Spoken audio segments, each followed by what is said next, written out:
Min barra l-utilità ovvja tal-Malti għall-edukaturi u tradutturi, il-sirna jaqdi wkoll professjonisti oħra sabiex jikkomunikaw mal-klijenti jew il-pazjenti tagħhom. Għaldaqstant, bosta studenti jistudjaw il-Malti f'livell intermedju jew avvanzat. Meta konna naħdmu fuq is-sillabu tal-livell intermedju tal-livell avvanzat, provajna dejjem inżommu l-istudent fiċ-ċentru ta' dawn iż-żewġ sillabi. U għalhekk is-sillabi nbidlu għaliex ħadna ħsieb li, pereżempju, nagħtu iktar każ lill-erba' ħiliet tal-lingwa. Qabel is-sillabu kien mibni biss fuq essays. L-istudenti kellhom jiktbu ammont ta' essays f'kull karta tal-eżami. Issa issa għandhom il-komponent tal-qari, mela jiġifieri għandhom taħriġ il-fem, dik li hija comprehension, taħriġ il-fem li ħajkun dejjem marbut ma' testi politiċi, testi dwar l-ambjent, dwar ix-xjenza, il-mediċina. L-essej huwa essej argumentattiv, kollox jorbot ma' xulxin, anke t-taħdit. Il-taħdit huwa silta li taqra b'vuċi għolja dak il-ħin, li titkellem dwarha, u t-testi huma kif qed ngħid dejjem hekk ta' natura xjentifika, ta' natura li għandha x'taqsam ma' politika, ma' ġrajiet kurrenti, mhux il-Malti dejjem marbut ma' drawwiet jew tradizzjonijiet jew użanzi tal-antik sewwa.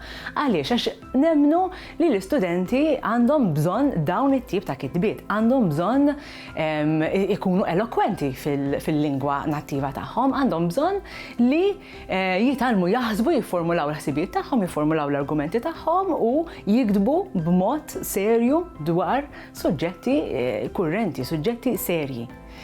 Imbagħad meta għaddejna l-komponent tal-letteratura, għedna x'inhi l-iktar ħaġa li tbeżza l-istudenti. U mill-esperjenza tiegħi dejjem rajt li l-esperjenza li l-istudenti tbeżżahom il-kwantità. Il-lom il-Malti, design poezija, kif jista' jkun design poezija? U vera, il-Malti għal ħafna snin kien is-suġġett ta' design poezija, ta' żewġ drammi, ta' żewġ romanzi, eċetera, eċetera. U għedna aħna ma rridux kwantità, mhux il-kwantità l-importanti, imma l-kwalità. U fil-fatt il-poeżiji tnaqsu, il-drammi tnaqsu, xorta għandhom dewqa ta' ftit novelli, ta' Treversara, għandhom romanzi ta' Giuseppe Bonnici, għandhom ftit poeżiji ta' Oliver Frigieri, ftit poeżiji ta' Simon Gallia, dram wieħed ta' Francis Ebeyer. Imma il-kwantità mhux importanti. L-importanti li l-istudenti kemm tal-livell intermedju kif ukoll tal-livell avvanzat jħorġu mill-sixth form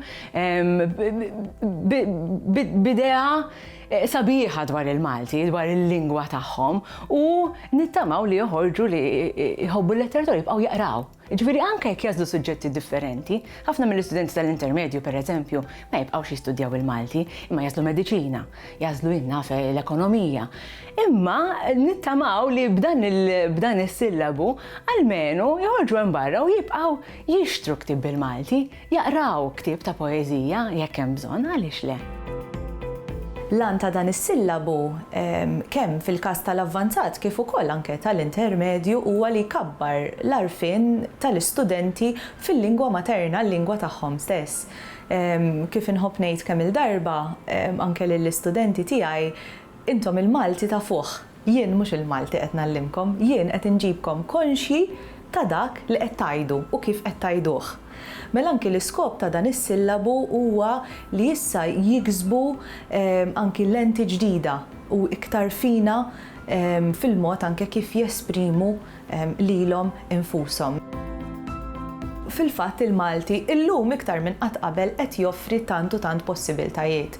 Biex insemmu ftit minn dawn il-possibiltajiet hemm toroq differenti anki bħal karriri maniġerjali, ma ninsewx li l-Malti jintuża foqsma li mhux il-Malti, li kultant iħallu iktar impatt fuq il-Malti minn forsi għalliema tal-Malti.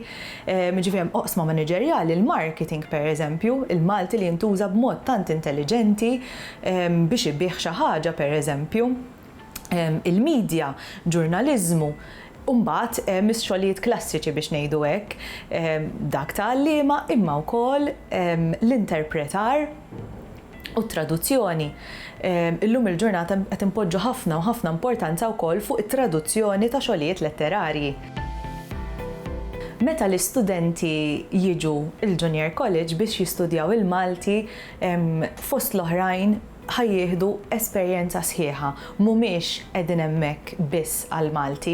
Fil-katt tad-Dipartiment tal-Malti li nifforma parti minnu jiena, nista' ngħid li nagħmlu inizjattivi varji, ġifieri jekk hu jum il-ktieb, jekk hu jum il-lingwa materna, għandna anki l-klabb tal-kodba li nlaqgħu l-istudenti flimkien biex niddiskutu kodba differenti.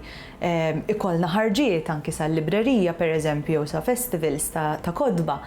Jiġifieri l-isbaħ ħaġa fil-fatt hi li tinħoloq komunità u tibda tara anke studenti li forsi fil-bidu jkunu mgerxin jew waħedhom u li ftit jiġu anke huma u jgħidulek kemm nixtieq nagħmel dil ħaġa jew innaf kemm nixtieq nirrekordja lil dak jitkellem bid-djalett jew kemm nixtieq naqra din il-poeżija b'vuċi għolja.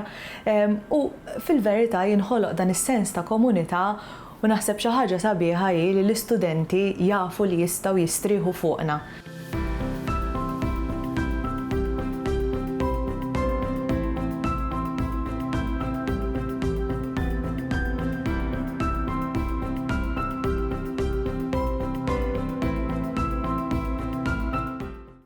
Il-Sinna jixtieq jirringrazzja lill-Aġenzija Nazzjonali tal-Litteriżmu, lill-Ministeru għall-Edukazzjoni u x-Xogħol, lill-Kunsill Nazzjonali tal-Ilsien Malti u lid-Dipartiment tal-Malti fil-Fakultà tal-Arti l-Università.